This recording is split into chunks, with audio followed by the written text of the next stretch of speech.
Yeah, hi there. These comments are for, I'm going to use your initials B, and I am Michael, the founder, owner, and the materials writer for all of your lessons at the 7-step system to pass the TOEFL IBT. And you completed, I think, integrated speaking practice test number 5. I think this is reading, listening, speaking. The university is setting a new policy about not permitting either the professors or the students to use their cell phones during class or office hours. They can only use them outside of class during the rest. The girl thinks this policy is unfair because she might. The university is setting a new policy about not permitting either the professors or the students to use their cell phones during class or office hours. Now, what I would do is, where does all this information come from, right? So what if you said this: the 2 students react to a new policy on campus about cell phone use, and then say, according to the policy, blah, blah, blah, and then say, in the conversation, the first student, blah, blah, blah, the second student, blah, blah, blah. So make sure you tell me, it needs to be clear where all this information is coming from. They can only use them outside of class during the rest hours. They can only use them outside Hold on of a second. During class or office hours. They can only use... I wouldn't say we here, just say the students, according to the policy, can only use cell phones. If you put we and I and those kinds of pronouns, that gives us a more personal tone.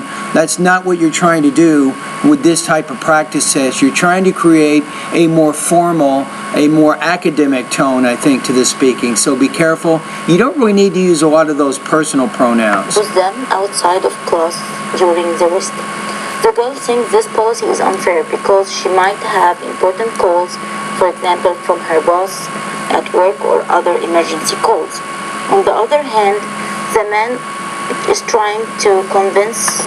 Good transition word. On the other hand, you're showing how the 2 opinions regarding the policy are different. So nice choice of transition words there.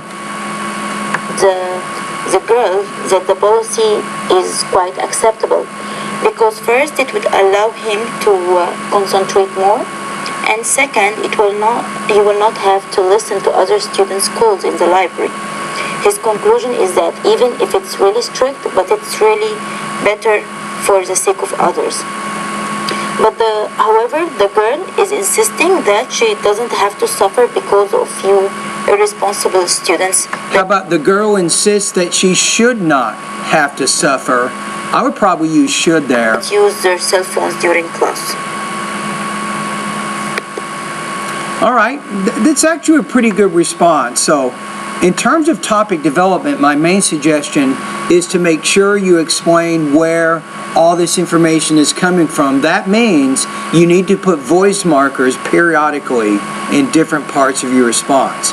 You may say, the reading passage discusses a new policy about cell phone use, and in the conversations, the 2 students discuss the policy. Then you might say, according to the policy mentioned in the reading passage, blah, blah, blah, or in the conversation, the students, blah, blah, blah. So you want to make sure you do that a little bit more than what you're doing, and that makes it more formal. It makes it sound more like a summary.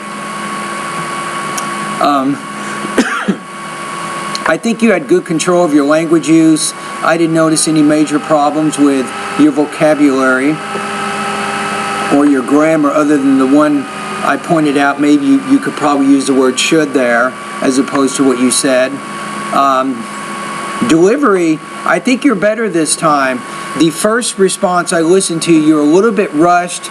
This one sounded more natural. So I think you're starting to get into a good pace in terms of how you're explaining your ideas.